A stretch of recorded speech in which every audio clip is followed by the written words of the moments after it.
ஓம் நம சிவாய நமக. தென்னாடுடைய சிவனே போற்றி, எந்நாட்டவர்க்கும் இறைவா போற்றி. வீடுன்னு இருந்தால் நமக்கு தேவையான எல்லாவற்றையுமே நம்ம வாங்கி வைத்திருப்போம். ஆனால் அந்த வீடானது கோயிலாக மாற வேண்டும் என்றால் அதற்கு பூஜை அறை அப்படிங்கிறது மிகவும் அவசியமான ஒன்றாக இருக்கின்றது. அனைத்து வீடுகள்லேயுமே நம்ம ஒரு குறிப்பிட்ட இடத்தை ஒதுக்கி பூஜை அறையாக நம்ம அதை வடிவமைத்து இறைவனை பூஜை செய்வதற்கும் அவர் வழிபாடு செய்வதற்கும் நம்ம அந்த அறையானதை நம்ம ஒதுக்கி வைத்திருப்போம். நம்ம சொந்த வீடு கட்டுறோம் அப்படிங்கிற பட்சத்தில் நம்ம பூஜை அறைக்காக தனியாக ஒரு அறையையோ இல்லை அதற்கென்று ஒரு இடத்தையோ நம்ம ஒதுக்கி அந்த இடத்த நம்ம அலங்காரம் பண்ணி வைத்திருப்போம். இதே வாடகை வீடாக இருந்துச்சுன்னா அந்த வீட்டிற்கு நம்ம குறிப்பிட்ட எதிர்பார்ப்பு அப்படிங்கிறது நமக்கு இருக்காது. அந்த இடத்துல நம்ம ஏதோ ஒரு குறிப்பிட்ட இடத்துல பூஜை அறையை நம்ம வைத்துக்கொள்ள வேண்டியது தான். அதனால் எந்த வீட்டில் இருக்கிறோம் அப்படிங்கிறது நமக்கு பிரச்சனை கிடையாது. அந்த வீட்டில் நம்ம எப்படி அந்த பூஜை அறையை நம்ம தீர்மானித்து வைத்து கொள்கிறோம் அப்படிங்கிறதான் அந்த இடத்துல நமக்கு நிர்ணயிக்கப்படுகின்றது. அதனால் எந்த வீட்டில் இருந்தாலுமே, பெரிய வீட்டில் இருந்தாலும் சரி, சின்ன வீட்டில் நம்ம இருந்தாலும் சரி, எந்த வீட்டில் இருந்தாலுமே அந்த இடத்த நம்ம சுத்தமாக வைத்துக்கொண்டு அங்கே இறையொருள் தன்மையை நம்ம பெருக்கிக் கொள்வதற்கான நம்மளுடைய இஷ்ட தெய்வம், குலதெய்வம், இல்லைனா நாம் செல்கின்ற இடத்திற்கு, அதாவது ஆலயங்களுக்கு செல்வோம் பார்த்தீங்களா, வெவ்வேறான ஆலயங்களுக்கு செல்லும் பொழுது அங்கே உள்ள இறைவனை நம்ம தரிசித்து விட்டு அவர்களுடைய அந்த சிறிய புகைப்படங்களை கூட நம்ம அங்கே விற்கின்ற கடைகள்லையோ இல்லை அங்கேருந்து வாங்கிட்டு வருவோம். அப்படி வாங்கிட்டு வர்றது எல்லாமே நம்ம பூஜை அறைகளில் வைப்பது அது முறையானது கிடையாது. ஏன்னா பூஜை அறை அப்படிங்கிறது ஒரு குறிப்பிட்ட அளவு தான் நம்ம இறையொருள் தன்மையை பெருக்கி வைத்திருக்கணும். அளவுக்கு அதிகமாக வைத்திருக்கும் பொழுது என்னாகிறது, அந்த இடத்துல நமக்கு அந்த சக்தியை தாங்கிக் கொள்ளாத முடியாத அளவிற்கு நம்மளுக்கு சில நேரங்களில் துன்பங்கள் கூட ஏற்பட வாய்ப்பு இருக்கும். அதனால் குறிப்பிட்ட அளவு மட்டுமே நம்ம இறைவன்களுடைய அந்த புகைப்படங்களை நம்ம வைப்பது சிறப்பான விஷயமாக இருக்கும். சில பேர் விக்கிரகங்கள் வைப்பாங்க, சில பேர் திருவுருவ அந்த சிலைகளை கூட வைப்பாங்க. இப்படி வைக்கிறது எல்லாமே நல்லது தான். ஆனால் அதை நம்ம கொஞ்சம் லிமிட்டாக வைக்கணும். நிறைய வைக்கிறதுனால அது நம்மளுக்கு சில நேரங்களில் துன்பத்தில் கூட முடிவதற்கு வாய்ப்பு அதிகமாக இருக்கின்றது. அப்படி என்னென்ன புகைப்படங்கள், சாமியோட அந்த திருவுருவ படங்கள் வைக்கலாம் அப்படிங்கிறத இந்த பதிவின் மூலமாக நம்ம தெரிந்து கொள்ளலாம். நம்ம சிவன் கோயில் சேனலுக்கு முதல் முறையாக வர்றவங்க சப்ஸ்கிரைப் பண்ணி வச்சுக்கோங்க. பக்கத்தில் உள்ள பெல்லைக்கானையும் கிளிக் பண்ணி வச்சுக்கோங்க. இந்த வீடியோவுக்கு மறக்காமல் ஒரு லைக் பண்ணிடுங்க. பூஜை அறை பார்த்திங்கன்னா, நம்ம தெய்வங்களுடைய திருவுருவப் படங்களை வைப்பதற்கு அந்த இடம் சிறியதாக இருக்குதோ பெரியதாக இருக்குதோ அது நமக்கு பிரச்சனை கிடையாது. ஆனால் அந்த இடம் நம்ம எப்பொழுதுமே சுத்தமாகவும் நறுமணம் நிறைந்ததாகவும் இருக்க வேண்டும். சுவாமி படங்களை கிழக்கு, மேற்கு, வடக்கு ஆகிய திசைகளை நோக்கி நாம் இருக்கும்படி வைக்க வேண்டும். தட்சிணாமூர்த்தி, நடராஜ பெருமான் போன்றவர்களை மட்டுமே தெற்கு நோக்கி இருக்கிற மாதிரி பார்த்து வைப்பது சிறப்பு. இறந்தவர்களின் படங்களை பூஜை அறையிலோ அல்லது சுவாமி படங்களுடனோ சேர்த்து வைக்கவே கூடாது. முன்னோர்கள் வாழ்ந்தது இல்லை நமக்கு முன்னாடி வாழ்ந்தவங்க வழிபட்டு வந்த சுவாமி படங்களையும் நம்ம எடுத்து அப்படியே வைத்து பூஜை செய்யக்கூடாது. அது சிதலமடையாமல் சேதமடையாமல் இருந்ததுன்னா அதை நம்ம ஒரு குறிப்பிட்ட புகைப்படங்களை மட்டும் நம்ம பயன்படுத்தலாம். அப்படி இல்லாதவாறு அதையும் நம்ம அகற்றி விடுவது நல்லது. அதாவது சுவாமியோட சிலைகளாக இருக்கட்டும், சிலைகளை கூட நம்ம வைத்து வழிபடுவோம். அதிலையுமே சேதமடைந்திருந்தாலும் அதையுமே நம்ம வைத்து வழிபடக்கூடாது. அதுபோல் பார்த்திங்கன்னா, நம்ம சிலைகள் வைத்து வழிபடுவதாக இருந்தால் அவை சிறியதாக இருக்க வேண்டும். தினமும் அபிஷேக, அலங்காரம், ஆராதனைகள் செய்து நெய்வேத்தியம் படைத்து வழிபட முடிந்தால் மட்டும்தான் நம்ம சிலைகளை வாங்கி நம்ம வீட்டு பூஜை அறையில் வைத்து வழிபட வேண்டும். இல்லாத பட்சத்தில் நம்ம அதை வாங்கி சும்மா வைத்திருக்கிறோம் அப்படிங்கிற பட்சத்தில் அந்த இடத்துல நம்ம சிலையை வாங்க வேண்டாம் அப்படிங்கிறது தான் கேட்டுக்கொள்வது. பொதுவாக நம்ம எல்லாருமே ஒரு கோயிலுக்கு சென்று அங்குள்ள சுவாமி படங்களை வாங்கி வந்து வீட்டில் மாட்டி வைத்து வழிபடும் பொழுது அந்த தெய்வம் எப்பொழுதுமே நம்ம கூட நிலை பெற்று இருக்கும் அப்படின்னு நம்ம எந்த வகையிலையும் நினைக்கக்கூடாது. அந்த தெய்வத்திற்குரிய மந்திர பதிக்கங்களை தொடர்ந்து பாராயணம் செய்து கொண்டே இருந்தால்தான் அந்த ஒளியால் ஈர்க்கப்பட்டு அந்த தெய்வ படத்திற்கு உரியேறி அந்த தெய்வத்தின் அருள் நிறைந்திருக்கும். உரியேற திரியேறும் என்பது சிலரின் வீடுகளில் தெய்வப்படங்கள் தங்களிடம் பேசுவதை போலவே இருப்பதற்கு இதுதான் காரணம்.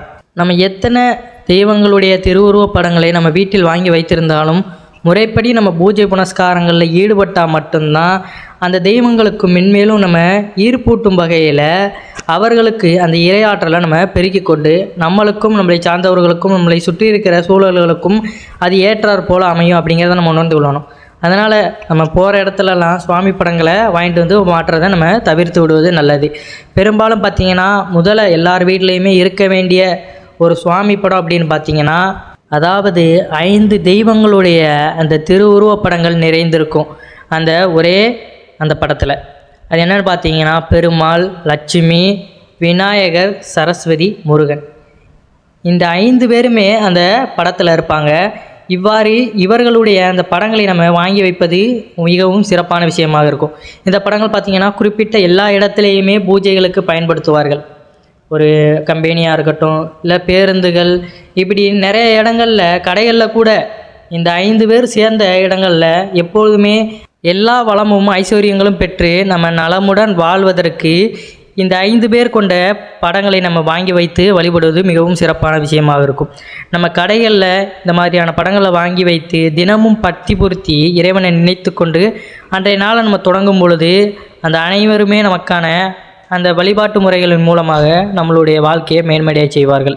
அதுபோல் பார்த்திங்கன்னா சிவபெருமான், பார்வதி, விநாயகர், முருகர் இவர்கள் 4 பேரும் சேர்ந்த அந்த புகைப்படத்தை நம்ம வீட்டில் வாங்கி வைப்பது சிறப்பு.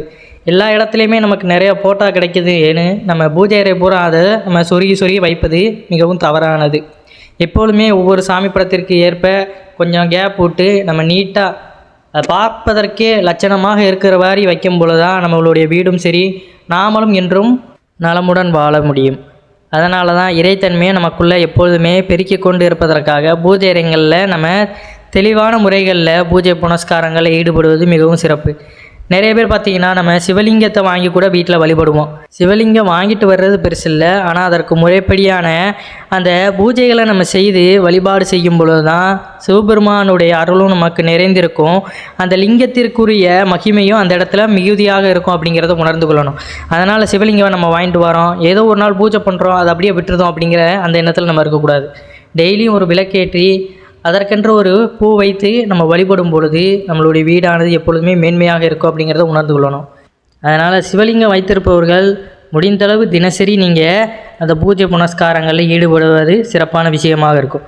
தினமும் அந்த பஞ்சாட்சர மந்திரத்தை 108 முறை உச்சரித்து கொண்டு அவர் முன்னாடி உட்காந்து அந்த சிவலிங்கத்திற்கு முன்னாடி அமர்ந்து ஒரு விளக்கேற்றி பஞ்சாட்சர மந்திரத்தை 108 முறை கூறி கொண்டு வந்தாலே அது ஒரு சிறப்பான விஷயமாக இருக்கும்.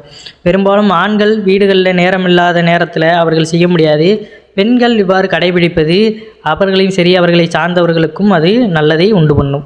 அதுபோல் பார்த்திங்கன்னா நம்ம புதிதாக எந்த வேலை தொடங்கினாலும் சரி, இல்லை புதுமனை புகுவிழா வீடு கட்டி நம்ம அங்கே குடியேற போனாலும் சரி, அதற்கென்று யாகம் வளர்த்து அங்கே எந்த இறைவனை வைத்து வழிபடலாம் அப்படின்னு பார்த்தீங்கன்னா முன்பு கூறினது போல் 5 படங்கள் நிறைந்தது. அதாவது விநாயகர் நடுவில் இருப்பார், அவருக்கு அருகில் சரஸ்வதியும் லட்சுமி தேவியும் இருப்பாங்க. அவர்களுடைய அருகில் பார்த்திங்கன்னா பெருமாளும் முருகப்பெருமானும் இருப்பாங்க. விநாயகர் வினைகளையும் தடைகளையும் விளக்குபவர், சரஸ்வதி தேவி அறிவு, ஞானம், கலைகளில் தேர்ச்சி ஆகியவற்றை கொடுப்பவர், மகாலட்சுமி செல்வ வளங்களை கொடுக்கக்கூடியவள், திருப்பதி பெருமாள் குடும்ப ஒற்றுமையை தரக்கூடியவர், மகிழ்ச்சி செல்வத்திற்கும் உயர்விற்கும் காரணமாக இருக்கக்கூடியவர், கையில் வேலுடன் இருக்கக்கூடிய முருகப்பெருமான் நமக்கு எந்த பிரச்சனைகள் என்றாலும் யாம் இருக்க பயமேன் என்று ஓடி வந்து அருள் செய்பவர், வெற்றிகளை தரக்கூடியவர். இவை அத்தனையும் நலன்களும் ஒன்றும் சேர கிடைக்கும் செய்யும் இந்த சுவாமி படத்தை நம்ம வீட்டில் வைத்து வணங்குவது ஒரு சிறப்பான விஷயமாக இருக்கும். அதுபோல் பார்த்திங்கன்னா பெரும்பாலும் நவக்கிரகங்களை நம்ம வீட்டில் வைத்து வழிபடக்கூடாது. ஆனால் அந்த நவக்கிரகங்களுக்குரிய தோஷம் ஏதாவது நம்மக்கிட்ட இருந்தால் அந்த தெய்வத்திற்குரிய அந்த படத்தை மட்டுமே நம்ம வைத்து வழிபடுவது சிறப்பான விஷயம். சில உக்கிர தெய்வங்களுடைய புகைப்படங்களை நம்ம வைத்து வழிபடக்கூடாது அப்படின்னு ஒரு கருத்து இருந்தாலும் அவர்கள் எல்லாருமே அந்த அவதாரமானது எடுத்ததே தன்னுடைய பக்தர்களை காப்பாற்றுவதற்காக தான் எடுத்திருக்கிறார்கள் அப்படிங்கிறத நம்ம உணர்ந்து கொள்ளணும்.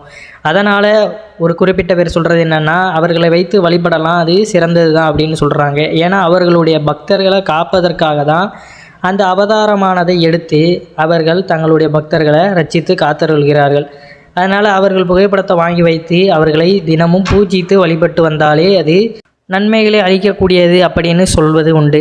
அவர்கள் சொன்னாலும் என்னதான் அவர்களுடைய அந்த உக்கிரமான தோற்றமும் அவர்களுடைய அந்த ஆற்றலை கட்டுப்படுத்துவது அப்படிங்கிறது ஒரு கட்டத்தில் ரொம்ப ஒரு கடினமான செயலாக தான் இருக்கும்.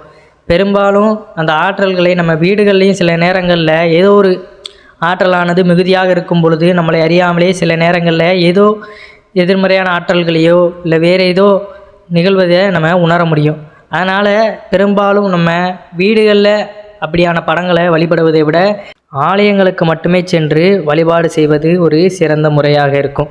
குலதெய்வம் அப்படின்னு எல்லாருக்குமே இருக்கும். அப்போ அந்த குலதெய்வத்துடைய படத்தையும் நம்ம வைத்து தினமும் பூஜைகள் செய்து ஏதோ ஒரு நெய்வேத்தியத்தை நம்மளால் முடிந்ததை ஒரு இனிப்பு பலகாரத்தையோ இல்லை நாம் செய்கின்ற ஏதாவது ஒரு நெய்வேத்தியத்தை நம்ம படைப்பது ஒரு சிறப்பான விஷயமாக தான் இருக்கும். நம்ம சாப்பிடுவதற்கு முன்னாடி நம்ம தெய்வத்திற்கு படைத்து வழிபடுவது ஒரு நல்ல காரியமாக இருக்கும். அப்படி தினந்தோறும் நம்ம பூஜை புனஸ்காரங்களில் ஈடுபட்டு அந்த தெய்வங்களுடைய மந்திரங்களை நம்ம பாராயணம் செய்யும் பொழுது தான் அந்த இடத்துல நமக்கு இறைத்தன்மையானது அதிகமாக இருக்கும் அப்படிங்கிறத உணர்ந்து கொள்ளணும். வீட்டில் பூஜை அறைன்னு வைத்திருக்கிறோம்னா அந்த இடத்தை நம்ம எப்பொழுதுமே தூய்மையாகவும் வைத்து கொள்ள வேண்டும். நமக்கு பெரிதாக இல்லை, அந்த இடம் சின்னதாக தான் இருக்குது அப்படிங்கிற பட்சத்தில் அந்த இடத்துல ஒரு திரை போட்டு நம்ம மூடி வைப்பது ஒரு சிறப்பான விஷயமாக இருக்கும். சில பேருக்கு எந்திரங்களை வீட்டில் வைத்து வழிபடலாமா அப்படிங்கிற அந்த சந்தேகம் இருக்கும். எந்திரங்களை பெரும்பாலும் நம்ம வீட்டில் வைத்து வழிபடுவதை தவிர்ப்பது நல்லது. எதனால் பார்த்தீங்கன்னா, அந்த எந்திரத்தில் அடைக்கப்பட்டுள்ள தெய்வத்திற்கு எவ்வளவுதான் தினமும் மந்திர ஜபம் செய்து வழிபட்டு வந்தாலும் 12 ஆண்டுகள் மட்டுமே அந்த சக்தியானது அதற்குள் அடங்கியிருக்கும். அதற்கு பிறகு பார்த்திங்கன்னா அது சாதாரண தகடாக மாறிவிடும். அப்படி மாறிய பிறகு ஏதாவது துர்சக்தி கூட அந்த இடத்துல இருந்ததுன்னா அது ஈர்த்து வைத்து கொள்ளும். நல்ல சக்தியை பூஜை செய்வதற்கு பதிலாக துர்சக்தியை பூஜை செய்யும் நிலையில் ஏற்பட்டு விடும். அதனால் பார்த்திங்கன்னா முடிந்தவரை இந்த மாதிரியான எந்திரங்கள் பூஜை அறையில் வைப்பதை நம்ம நிறுத்துவது சிறப்பு. நீங்கள் ஒரு ஆலயத்திற்கு செல்கிறீங்க, இல்லை ஒரு இறைவனை நினைத்து நீங்கள் வழிபாடு மேற்கொள்கிறீங்க. அப்படி வழிபாடு மேற்கொள்ளும் பொழுது ஏதோ ஒரு கட்டத்தில் நீங்கள் நிறைய கோயில்களுக்கு சென்று வந்திருப்பீங்க, நிறைய தெய்வங்களை நீங்கள் வழிபட்டிருப்பீங்க.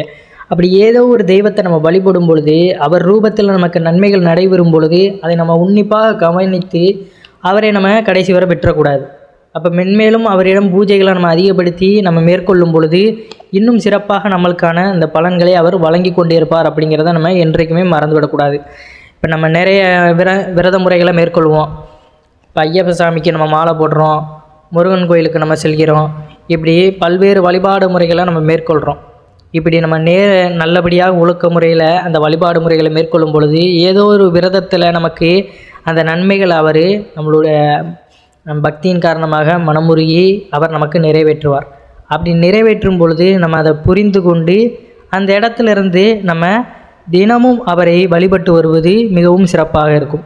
அது எந்த தெய்வம் அப்படிங்கிறது ஒவ்வொருவருக்கும் நடந்திருக்கும். அதை நம்ம நினைவில் வைத்து கொண்டு அவருடைய படத்தை நம்ம வீட்டில் வாங்கி வைத்து தினமும் பூஜை அறைகளில் பூஜை செய்து விளக்கேற்றி வழிபடுவது ஒரு சிறப்பான விஷயம்.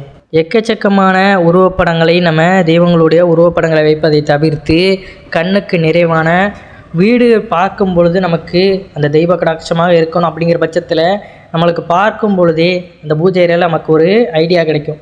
அதனால் இந்த படங்களை மட்டுமே நம்ம வைத்து வழிபடுவது சிறப்பு.